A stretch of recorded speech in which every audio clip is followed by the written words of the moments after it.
नाति दीर्घेण कालिने सा कार्ष्णी रूढ़ यौवना। बहुत ही कम समय में कार्ष्णी रूढ़ यौवना, कम समय में प्रद्युम्न जी महाराज यौवन संपन्न हो गए। रति के भाव परिवर्तन होने लगे। एक दिन प्रद्युम्न जी ने कहा, देवी तुम मेरा लालन पालन तो मातृभाव से करते हो, लेकिन दूसरी ओर तुम्हारे व्यवहार में मातृत्व का व्यवहार नहीं दिखाई देता। मातृभाव अतिक्रम्य वर्तते कामिनी यथा। कौन हो तुम? तब रति ने पूरी कहानी सुना दी। भगवान नारायण सुता सम्रेणा हतो ग्रह आम ते दिका कृता पत्नी रति कामो भवान प्रभु। अरे महाराज, आप साक्षात द्वारिकाधीश के पुत्र हैं। अरे ये सम्रासुर आपका बहुत बड़ा दुश्मन है। अरे मैं तो आपकी जन्म जन्मांतर की पत्नी रति हूँ, आप मेरे पति कामदेव हैं। सारी घटना सुना दी। प्रद्युम्न जी महाराज क्रोध में घर बढ़ गए। सम्रासुर को जाकर के ललकारा कि सम्रासुर, तूने मेरा लालन पालन तो जरूर किया, लेकिन मैं कृष्ण का पुत्र हूं। प्रद्युम्न सम्रासुर कांप गया। मेरे काल को ही मैंने अपने घर में इतना बड़ा कर लिया। दोनों में भयंकर युद्ध हुआ। सैन्य शक्ति के साथ सम्रासुर का संहार करके प्रद्युम्न जी महाराज द्वारिका लौट आए। उधर जब रुक्मणी जी ने देखा कि मेरा बचपन का खोया हुआ पुत्र लौट आया, आनंद का पारावार नहीं रहा। विचार करने लगी कि जो मेरा पुत्र था वो पैदा होते ही खो गया था। मिला तो बहुत अच्छी बात है, बहू रानी साथ में आ गई। प्रद्युम्न का स्वागत हुआ। सुखदेव जी बोले कि परीक्षित, प्रभु के और भी विवाह हुए थे। परीक्षित बोले, विवाह कहाँ कहाँ हुए थे महाराज? सुखदेव जी बोले कि परीक्षित वो भी सुन लो। एक सत्राजित नाम का राजा था, उसके पास एक श्यामंतिक मणि थी, चमचमाती मणि। उस मणि का प्रभाव था कि वह मणि प्रतिदिन 8 भार सोना देती थी। कुछ यदुवंशियों ने उस मणि को देख लिया, भगवान कृष्ण को बताया, तो भगवान कृष्ण ने कहा, सत्राजित ये मणि हमें क्यों नहीं दे देते? सत्राजित ने मना कर दिया। एक दिन सत्राजित का जो छोटा भाई था प्रसेनजित मणि को गले में धारण करके जंगल में शिकार करने के लिए गया। जैसे ही प्रसेनजित शिकार के लिए गया तो आगे प्रसेनजित उस दिन शिकार करने तो गया, लेकिन लौटा नहीं। इधर सत्राजित को पता चला कि मेरा भाई मणि लेके गया, लेकिन आज तक नहीं लौटा। तो सत्राजित ने विचार किया कि निश्चित ही द्वारिकाधीश ने ही मेरे भाई की मृत्यु करा दी। तो मानो करणे करणे चपन जनः, मानो बात बात में ये चर्चा फैल गई कि द्वारिकाधीश ने सत्राजित के भाई प्रसेनजित को मार दिया। अब ये जब खबर पड़ी तो लोग वही जो कृष्ण की जय जयकार कर रहे थे वही कहने लगे कि हम तो पहले से जानते थे, कृष्ण तो बचपन से चोर था। अरे अभी तक माखन मिश्री की चोरी करता था, अब बड़ा हो गया तो हीरे जवाहरात की मणि की भी चोरी करने लगा। भगवान ने सोचा, रे राम राम, बड़ा कलंक लग गया। भगवान स्वयं उस मणि की खोज में चल दिए। जंगल में ढूंढते देखा तो एक शेर मरा पड़ा हुआ था और सत्राजित का भाई प्रसेन जो था वह भी मरा पड़ा था। चिन्हों को देखते देखते आगे बढ़े तो जामवंत जी की गुफा में पहुंच गए। वहां पर गुफा में चमचमाती मणि का प्रकाश देखा। भगवान ने देखा कि एक कन्या उस मणि के साथ में खेल रही। भगवान ने कहा, ये मणि हमें दे दो। तो जामवंत जी की जो कन्या थी रोने लगी। जैसे ही जामवंत जी महाराज ने सुना कि मेरी बेटी रो रही थी, जामवंत जी को क्रोध आया कि अरे घर में कौन घुस आया। क्रोध में आकर के भगवान की छाती में उछलकर एक मुक्का मारा। बदले में भगवान ने भी 2 मुक्के जामवंत जी को जड़ दिए। फिर क्या भाई, मुक्केबाजी प्रारंभ। 27 दिन तक भगवान कृष्ण और जामवंत जी का युद्ध चला। 28वें दिन जामवंत जी को भगवान ने उठाकर पटक दिया। जामवंत जी ने की नस नस ढीली कर दी। जामवंत जी ने हाथ जोड़ लिए, प्रभु आप बिल्कुल प्राण ही लेंगे क्या? अरे मैंने पहचान लिया कि आप ही वो त्रेता के राम जी हैं, श्याम जी बन के आए। क्यों? क्योंकि राम जी ने कहा था जामवंत को कि आगे मैं तुम्हारा मनोरथ द्वापर में पूर्ण करूंगा। क्योंकि जिस समय युद्ध हो गया,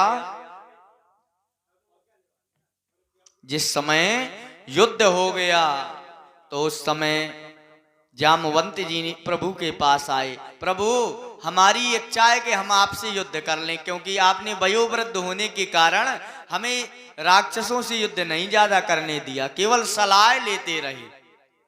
लेकिन हमारी इच्छा है भगवान कि हम आपसे युद्ध करें। राम जी ने कहा, जामवंत जी इस समय हम मर्यादा में हैं, कालांतर में जब हम द्वापर में आएंगे कन्हैया बनकर, तब तुम्हारा ये मनोरथ पूर्ण कर देंगे। तो आज जामवंत जी ने पहचान लिया, बोले क्षमा करो प्रभु, हमने पहचान लिया। भगवान ने कहा, देखो हमें आपको क्षमा कर दिया, लेकिन ये जो मणि है ये मणि हमें दे दो। जामवंत जी ने हाथ जोड़े, प्रभु ये मणि तो मैं बेटी को दान में दे चुका हूं, और हमारी सनातन संस्कृति कहती है कि जो वस्तु कन्या को दान में दे दी जाती है वह वस्तु फिर कभी वापस नहीं ली जाती। तो भैया इस मणि के कारण हमें तो कलंक लग गया। तो जामवंत जी ने कहा, ये मणि हमने कन्या को दान कर दिया, हम आपको कन्या का दान करना चाहते हैं। प्रभु बोले, क्या वाह भाई, मणि के चक्कर में एक विवाह तो हो ही चुका, अब दूसरा भी करना पड़ेगा। बोले, सरकार हमारी बेटी से विवाह करोगे तभी आपको ये मणि प्राप्त होगी। जामवंत जी ने मणि दे करके बेटी को विदा किया। भगवान लौट करके द्वारका आए, सत्राजित को बुलाकर समस्त वृत्तांत सुना दिया। सत्राजित पछताने लगा। इस प्रकार से भगवान के 2 विवाह हो गए। कितने?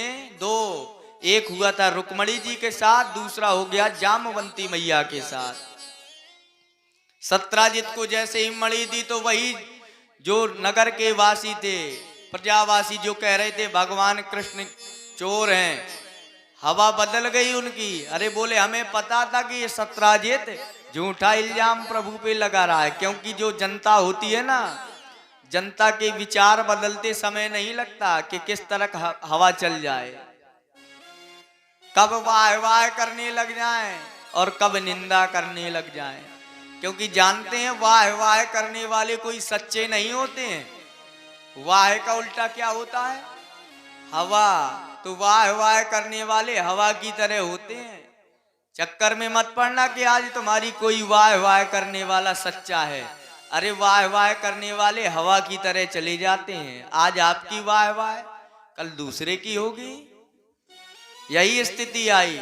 अब सत्राजित को बहुत बुरा लगा कि अब प्रभु की चोरी का कलंक लगाया, अब तो मेरी बहुत निंदा हो रही है।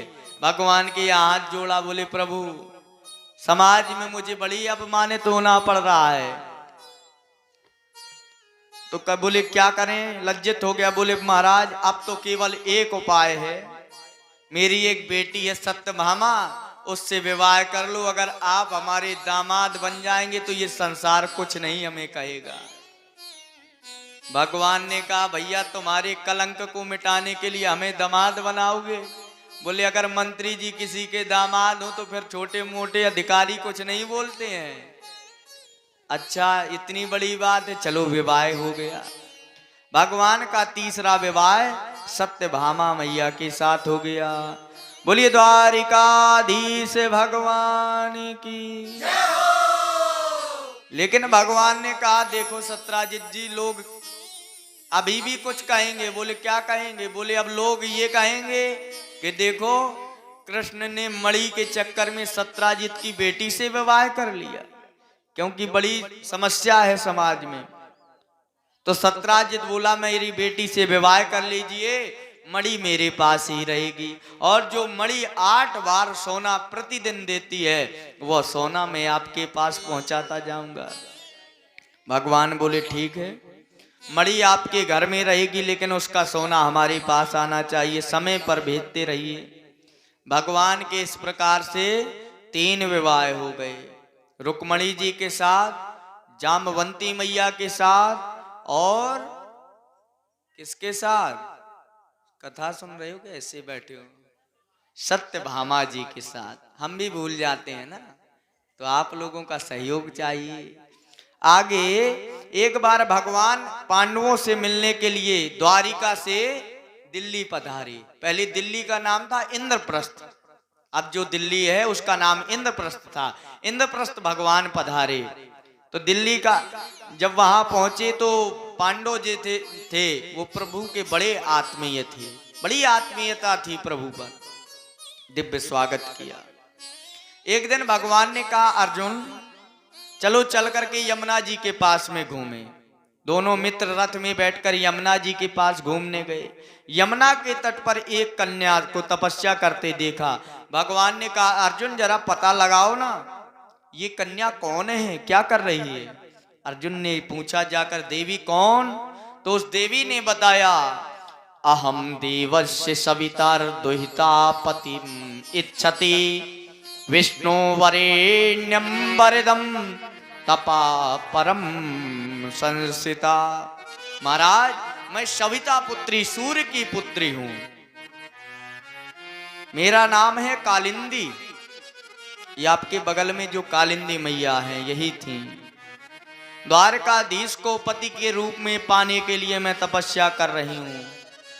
अर्जुन मुस्कुराए और इशारा करके भगवान से बोले कि महाराज आपका बृहस्पति बड़ा जोरदार चल रहा है, लाइन लगी है विवाह की आपके। भगवान बोले तुम्हारी क्या इच्छा है? बोले कौन बराती नहीं चाहता कि दूल्हे बनते रहना चाहिए लोगों को, बरातियों को यही लगता है कि भाई बरातें लगती रहें। अर्जुन ने कहा, प्रभु ने कहा ये बारात वाली नहीं है, ये तो सीधे रजिस्ट्री होगी। बोलो वृंदावन बिहारी लाल की। कालिंदी ने गोविंद से पाणी ग्रहण संस्कार संपूर्ण कराया। अब इस प्रकार से प्रभु का विवाह 4 विवाह हो गए। आगे अवंती का उज्जैन के राजा थे बिंद और अरविंद, उनकी बहन का नाम था मित्रविंदा।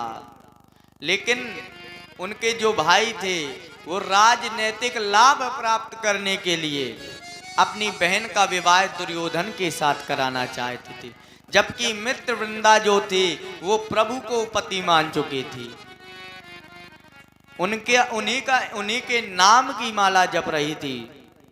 और एक दिन जो मित्रवृंदा का विवाह हो रहा था तो उसी सभा में भगवान द्वारिकाधीश दिखाई दिए।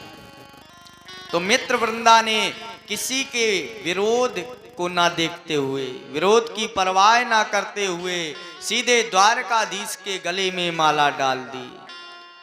पाणी ग्रहण संस्कार जब मित्रवृंदा के भाइयों ने विरोध किया तो भगवान मित्रवृंदा को हरण करके ले गए, द्वारिका में आकर सानंद रहने लगे। कितने विवाह हो गए भगवान के? मैया कंफ्यूज है, कोई 5 कह रहा है, कोई 6 कह रहा है। गिनती करना, पहला रुक्मणी जी के साथ, दूसरा जामवंती जी के साथ, तीसरा सत्यभामा जी के साथ, चौथा किसके साथ? सब बिल्कुल आवाज सुन रहे हैं, लग रहा है कि बस भजन हो जाए तो बस आनंद आ जाए। हैं? अरे आनंद से कालिंदी मैया के साथ विवाह हुआ, 5वां हुआ मित्रविंदा मैया के साथ। बोलिए वृंदावन बिहारी लाल की। तो भक्तों का काम है, भगवान के विवाह हुए। यहाँ ये वाली कथा थोड़ी हो रही है कि कथा सुनाए और बस आप सुनते रहो, प्रसाद पाके जाओ। कम से कम याद रहना चाहिए कि ये कथा सुन के आए।